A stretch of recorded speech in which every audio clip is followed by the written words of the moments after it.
Ja, meine sehr geehrten Damen und Herren, ich darf Sie ganz herzlich in der Kunsthalle Krems zu unserem Pressegespräch im Rahmen der neuen Ausstellung Patricia Piccinini, Embracing the Future, willkommen heißen.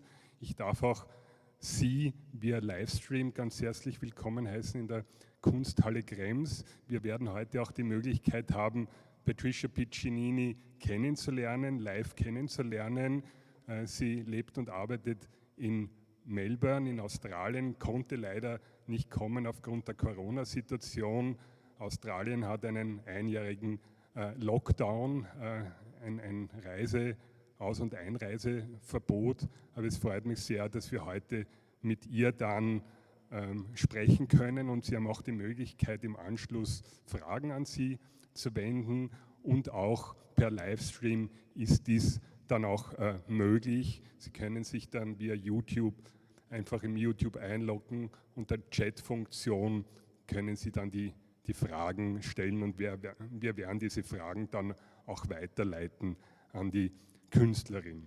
Patricia Piccinini zählt zu den herausragenden aktuellen bildhauerischen Positionen in der zeitgenössischen Kunst. Sie steht vor allem für eine hyperrealistische Skulptur. Sie hatte 2003 Australien auf der Biennale in Venedig vertreten mit einer Skulptur, The Young Family, die auch hier in Krems zu sehen ist, wobei dieses Hyperrealistische stark verbunden ist mit der Mutation, mit dem Hybriden, mit dem Chimären. Wir werden dann auch im Gespräch darüber dann reden.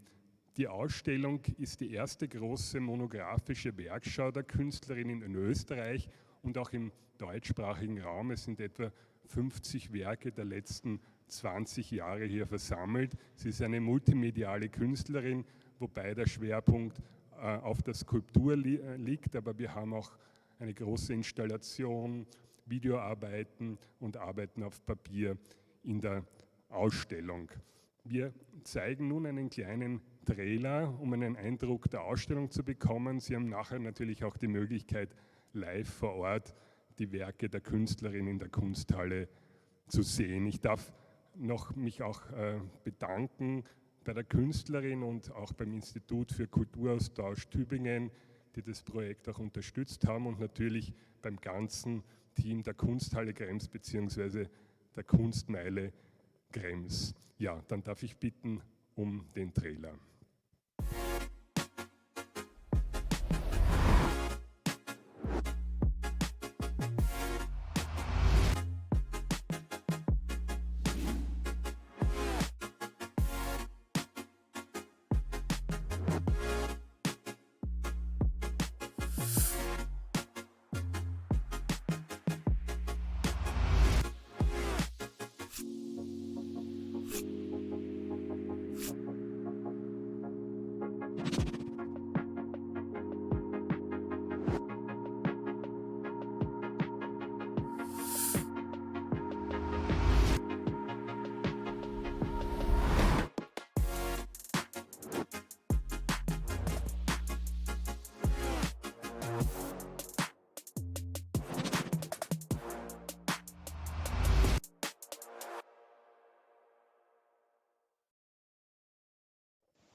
Hello, Patricia. Can you hear me? Yes. Hi, Florian. How are you going? Hello. A very warm welcome from my side. It's a great pleasure having you here in Krems, at least in a digital version. And we are very happy that we can present your wonderful work here in Krems. It's the first huge retrospective here in Austria. And we are very glad that we can present your exhibition here to our public. Tomorrow there will be the grand opening of your show called Embracing the Future. And this exhibition gives you a very wide overview of your work. About 50 works are included, especially your sculptures, video installations, works on paper and so on. And the exhibition will start with your very popular works, the hyper-hybrid sculptures, and end in the central hall of the Kunsthalle Krems with a huge installation of the field. Within the next 20 minutes or 30 minutes, we talk about some representative works of this exhibition, so a virtual tour, starting in the Great Column Hall and in the Central Hall. So the first image. When you come up to the Grand Column Hall, there you can see the welcome guest sculptural installation. It's a quite impressive one. It's a young girl standing on a on this bed, and there's an intimate encounter with a hyper-hybrid creature of your art.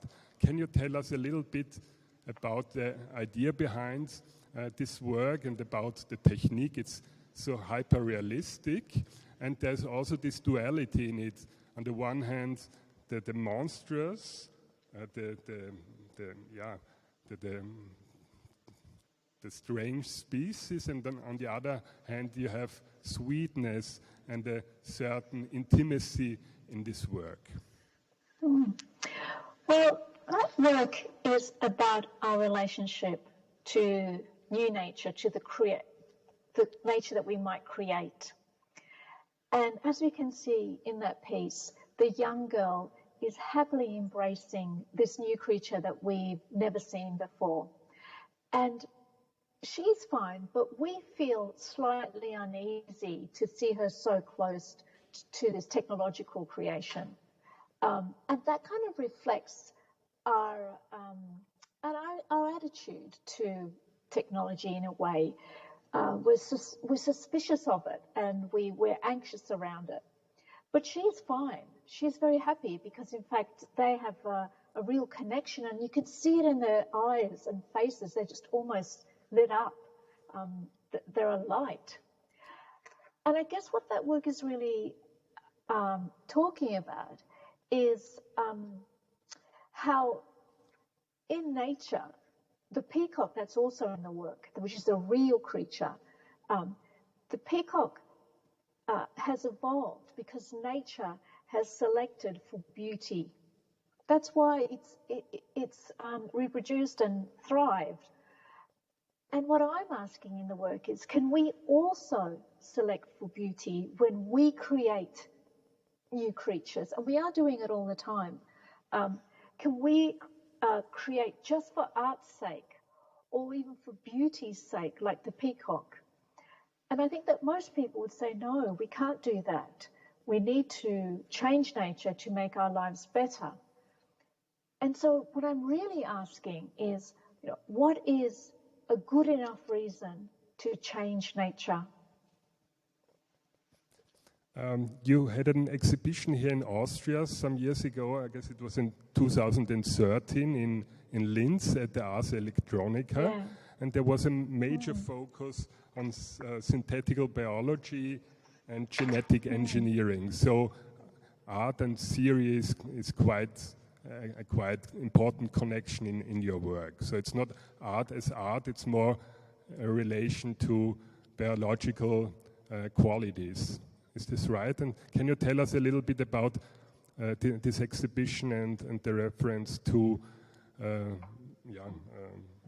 genetic engineering of and your work? Yeah, well, I just take science as a given, like it's part of our everyday lives, and so when my works, when I comment on it, I don't feel as though I'm making work about how like I'm not an apologist for new technologies. I don't think this technology is right or wrong. What I'm doing with my work is just trying to ask questions around the ethical implications of what it means to create new life and with these technologies. Not whether they're right or wrong, because we are doing it, but how are we going to look after and what is our duty of care to the creatures that we change or create. Patricia, would you do me a favor and can you put in your headphones because the sound is a little bit bad. Oh, yes, sorry. Yep. Is it not better? Is that better? Is that better? So let's have a look on the next image. It's the major image of our exhibition, and we also have chosen that one for the catalog cover and the poster. Mm-hmm. That's the bond, and it's also presented in the first area of the exhibition together with the welcome guest. Can we have the next one? The next. You were born in Sierra Leone, but you moved in the early 1970s to Australia. Yeah. And the Australian fauna is a very diverse and hybrid one. Think about the duckbill, a mammal that takes a dump. In Australia's animal kingdom, is this an inspirational field for your art? Let's think about the surrogate sculpture. That's the next image.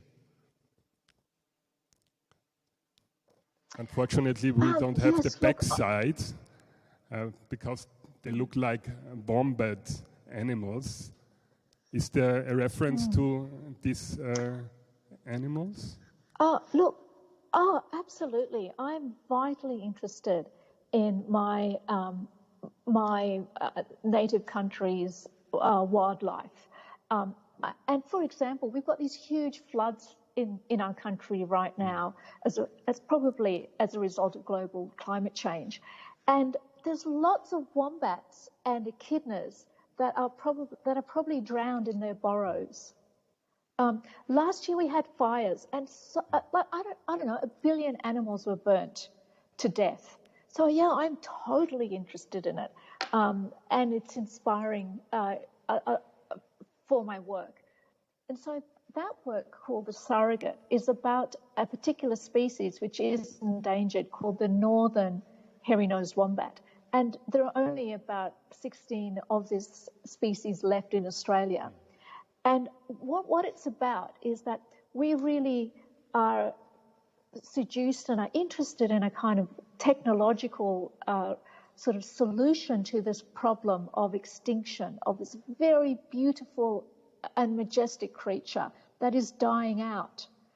And so what that creature is doing is she's kind of like a surrogate, and she's got 6 embryos, and she's growing 6 wombats at the same time. So we could increase the population. And for me, this is a kind of a proposition. Like, so is this the solution to the problem? Like, it seems almost crazy, but it's actually not much crazier than what's happening in the real world. So in the real world, what we're thinking is, let's take the embryos from the northern hairy-nosed wombat and put it into another creature, which is like insanity, really. Like, it's crazy. But that's what we're thinking we should do with the aid of technology and hormones and all kinds of things. But we think that's much more interesting than doing the hard work of actually addressing climate change and just getting out of their environment and letting them thrive and be their own selves. Just on the opposite side of the surrogate culture is an orangutan-like object. It's called Kindred, one of your very iconic works.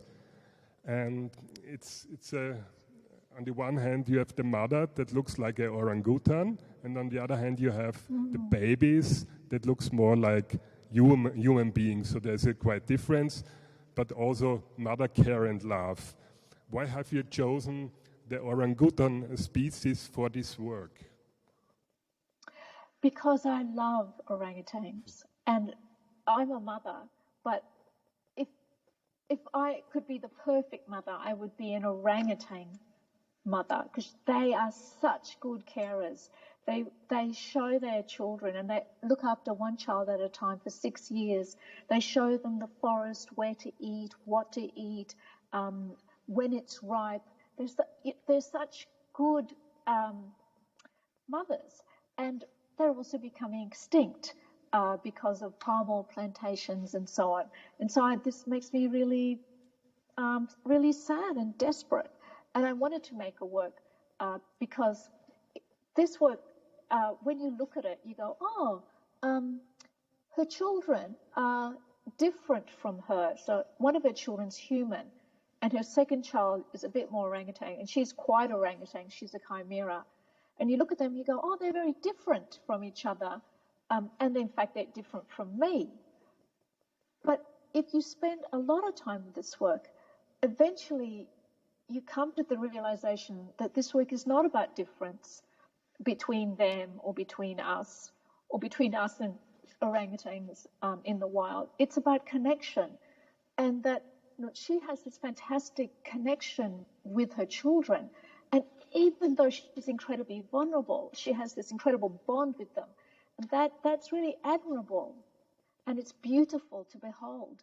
And it just reminds us that we are not the only ones who have those kinds of relationships with our offspring, that orangutans do, and they're just worth saving. They're just beautiful, and that's why I made the work.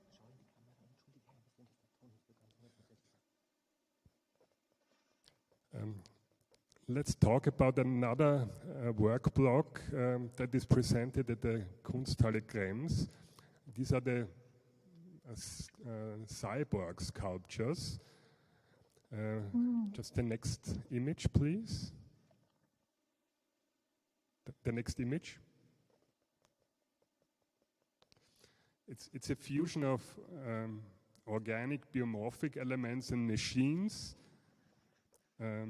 like a car or a motorcycle, and they have a very shiny metallic surface, like the out body of vehicles.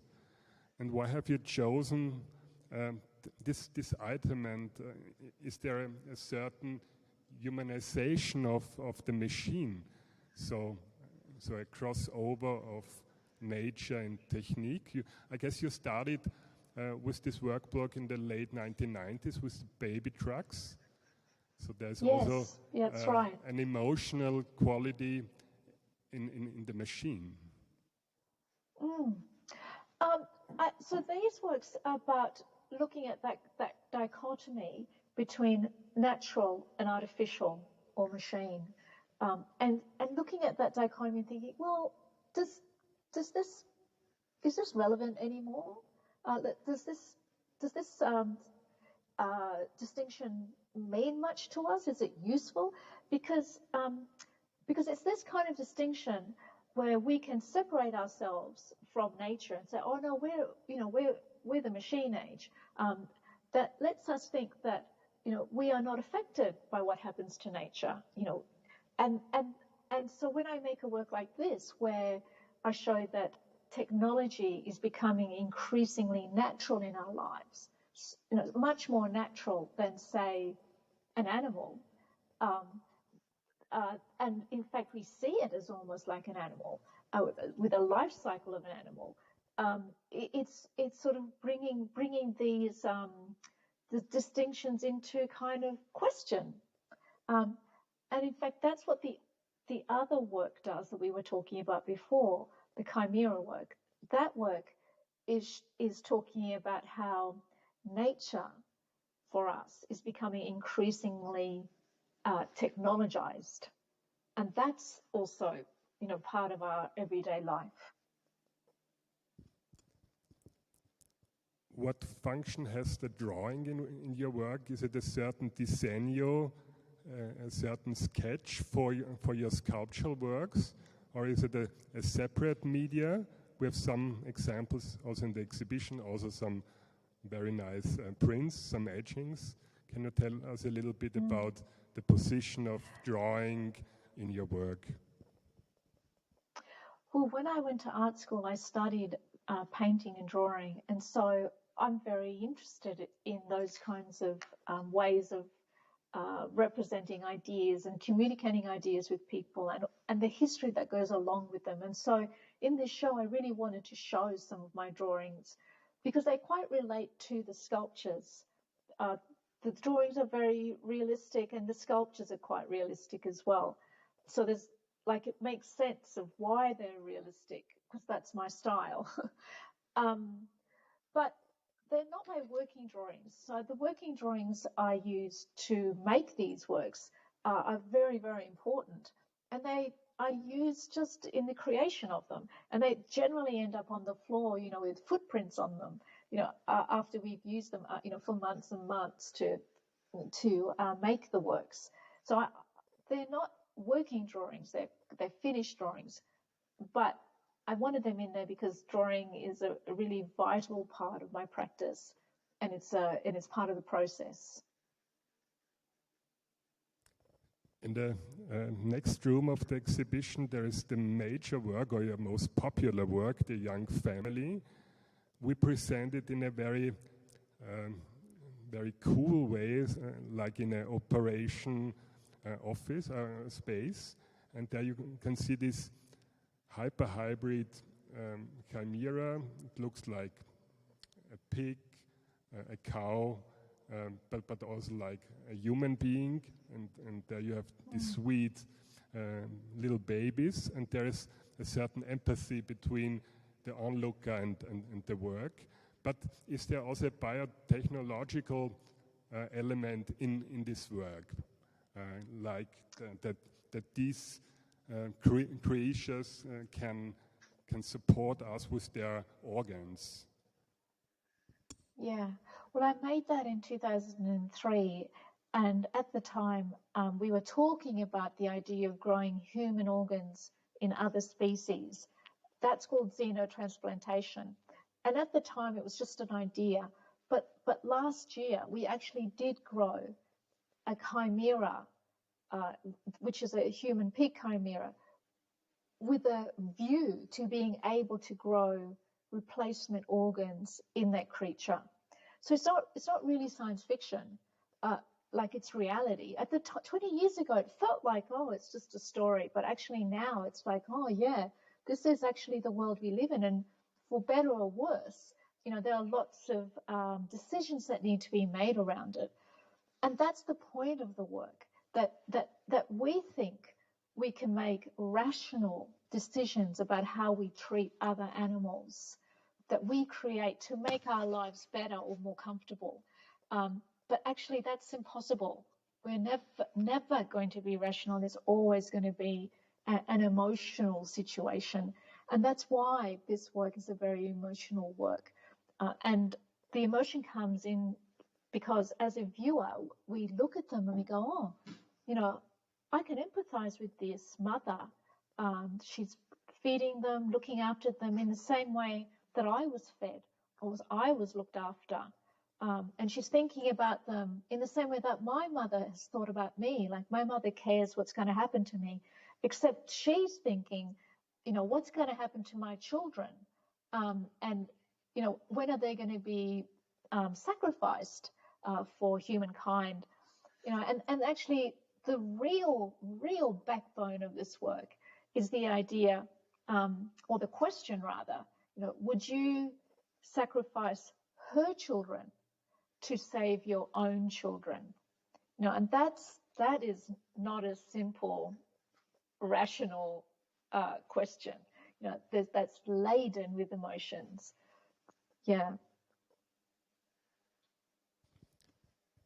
Beside your sculptural work, you also made a lot of video works. I guess your very first artwork was Lamp in 1994. That was a digital work, and then you transformed it in three-dimensionality in a sculpture. And that was, I guess, in context of mutant genome projects, I guess. And in our exhibition, we have 3 digital video installations, like the breathing room, the metaflora, and the seedling dance.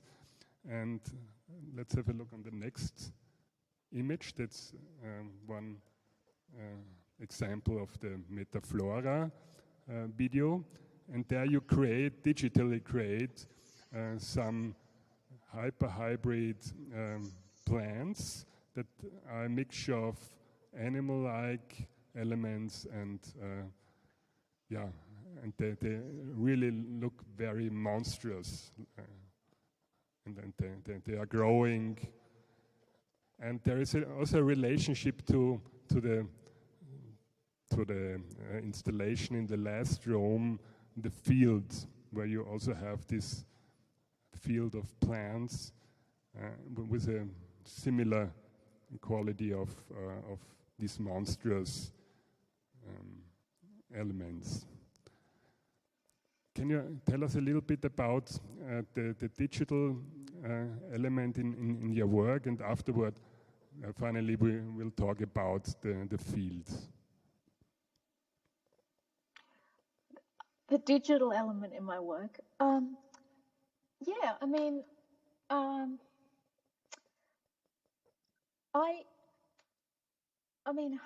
I just use any medium that I think is that might be a great vehicle to communicate the idea that I'm interested in discussing. And sometimes I want to make a work which has got a kind of time base to it, rather than just a moment in time like a photograph. So that's why I use these technologies like video, because also they kind of relate to our everyday lives. We're very familiar with them, and we see them in other contexts. And yeah, it's just another way of, using a medium to express an idea. I mean, at the moment, I'm making works out of glass. I mean, a furnace. The whole week I've been making things out of glass in a furnace with 800 degrees of heat. And I'm making glass stuff. So yeah, it just depends what's the best way of discussing an idea. Yeah. Can we switch to the next image, to the field? That's our final space at the Kunsthalle Krems. It's a huge central hall, and there you have the field with 3,300 plants, and 3 sculptures are integrated, plus another installation, a tent. Can we have the next image? And in this tent, this loved couple is lying there, and for me, the male figure looks like the monster of Dr. Frankenstein. So is there a narrative information in that installation, or is it quite open for us to interpret this work? Well, look, Mary Shelley is one of my big heroes, and she wrote a fantastic book about a really bad father, a bad creator. So Dr. Frankenstein created this new life, and he didn't care for it. Like he really, really treated his son or his offspring in a terrible way. And the amazing thing about this book, it's like it's kind of a cautionary tale to us. She's saying, look, you create new life. If you don't treat it properly, it will come back and hurt you. And there's terrible devastation that happens in the book. But the worst part and the most important thing that happens in the book, I think, is when the monster asks Frankenstein, oh, look, I understand that you don't love me. I accept that, but I need to have love in my life. Please make me a mate. And the doctor, Frankenstein, says, okay, I'll make you one. And he creates a female. And when the monster comes to collect her, Frankenstein looks at the monster and he realizes that, if he gives over the female, he will completely lose control, because what that implies is that they will reproduce. You know, they will make their own life. And he completely tears the female apart in front of the monster. And from that moment on, there is no going back. There is no redemption. There's just total violence. The monster goes and kills Dr. Frankenstein's bride on his wedding night, along with, you know, many other members of his family. And it's like, of course this was always going to happen. You can't, you know, you have to look after life. And so what that work is about to me is like, oh, this is the anti-Frankenstein story. You know, this is the moment where there was kindness, you know, there was love, there was care. And, you know, they do have this moment together. They have this time together. And everything that implies, autonomy, kind of evolution, intimacy, and all of those incredibly powerful things that are so important in our lives. But the best thing about this work is that we see this beautiful male character, and he's allowed to rest. He's strong, very masculine, but he's allowed to rest. And I think that's a fantastic image to have in the world. And it's very rare that we see that, where we see a man that's allowed to be looked after. It is sexualized, but also sort of very kind and caring and intimate context. So relationship, love and care are the major issues in your work, and we've seen it in the sculptures and also in the film works. So thank you very much talking with you about your art. And now there's the possibility for questions. And I'm very sorry about the bad sound, the metallic sound. So are there some questions in the public from the journalist side? Patricia? Hello, can you hear me? Hi. Hi, I'm Isel. Yeah, I can hear you. Thanks for joining us from the other side of the world. What time is it in Australia or wherever you are at the moment? What time is it? It's 20 to 10. All right. 20 to 10 at night. Thank you really for joining us and for giving us the chance to see the artist behind the artworks. I'm a little bit stuck with this ambivalence, because on the one side you seem to be like highly empathize with nature and the way we should sort of like take more care of it. On the other hand, you're kind of like pushing the boundaries of artificiality, and I was curious what you would say to this ambivalence, that on the other hand, we're kind of like leaving nature behind to a certain degree, leaning towards like social media and all those fake realities, which probably make us lose this connection to nature. So what's your stance on that? Or are you interested in this ambivalence? I don't know. Do you get the question? Yeah, I do. And it's a very complex one, I think. Thank you for that question. Well... Don't sigh. No, I'm trying to think of... I'm trying to answer this question because it's important. I think that I'm really interested in being part of making the world a better place.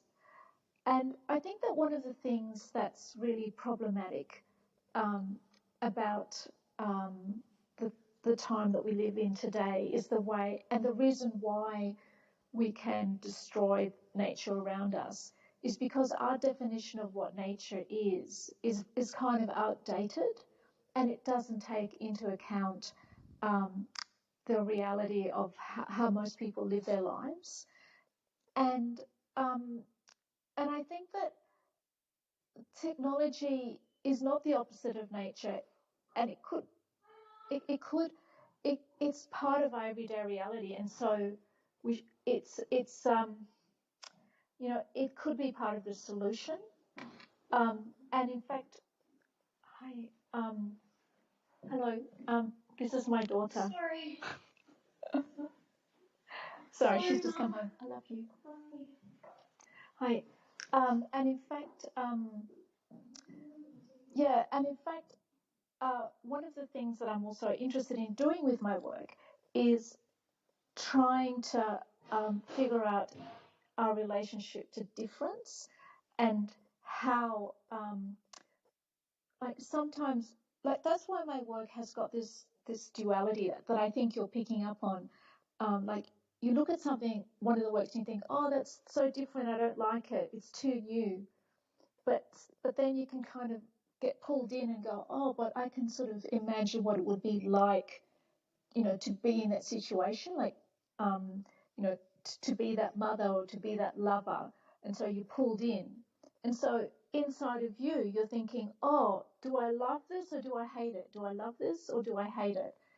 And so that allows you to have a moment in front of with the artwork where you actually have to think and be cognizant of what you feel, like be aware of what you feel about this, and then you could have a moment where, you know, you move from kind of hating something to actually loving it, and that is that rarely happens in life, I think, where you're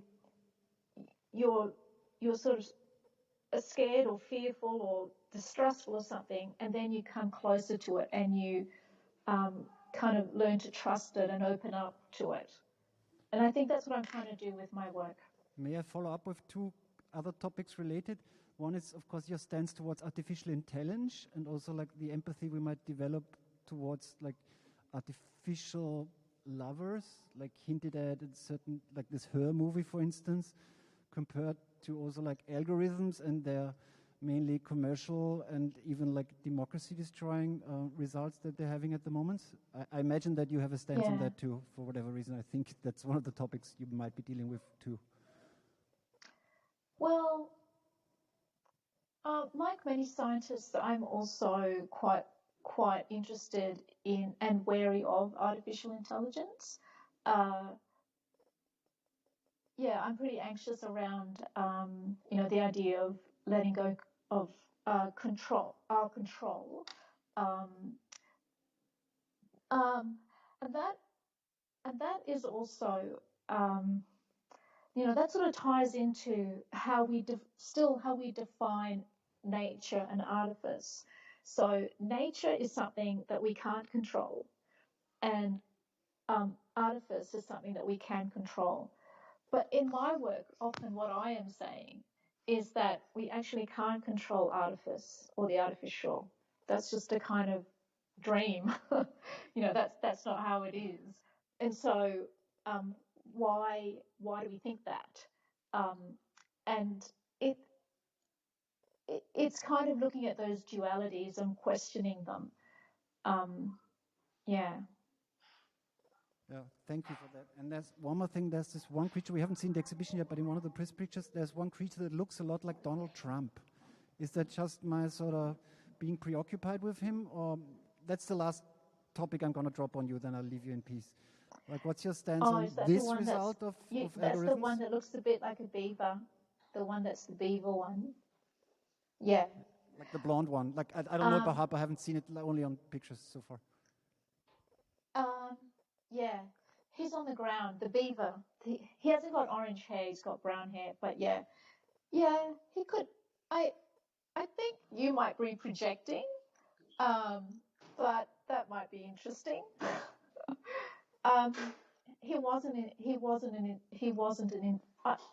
Donald Trump is not my favorite guy in the world. Let's just put it that way. He's not an inspiration for me. Yeah, no, he wasn't a reference for that work. But I could sort of see why you might think that. But the Australian Prime Minister is not too, like for me, he doesn't seem too nice guy. Anyway, thank you very much. Oh, no, I'm really glad he's gone. Yeah. Oh, yeah. What's the artwork in the background of your video, if I may ask? What's the artwork that you're presenting in the background? Oh, that's a panel work. I think, is there one in the show? I think there's one in the show. We haven't seen it, so we don't know. Yeah. But it's by you. I was just curious. Yeah. Yes. Oh, yeah. Yeah. Okay. I'll see it then. Yeah. Thank you very much. Good night. Yeah. Or whatever. My pleasure. Yeah, Good but questions. I'm handing over the microphone now. Bye. Are there further questions?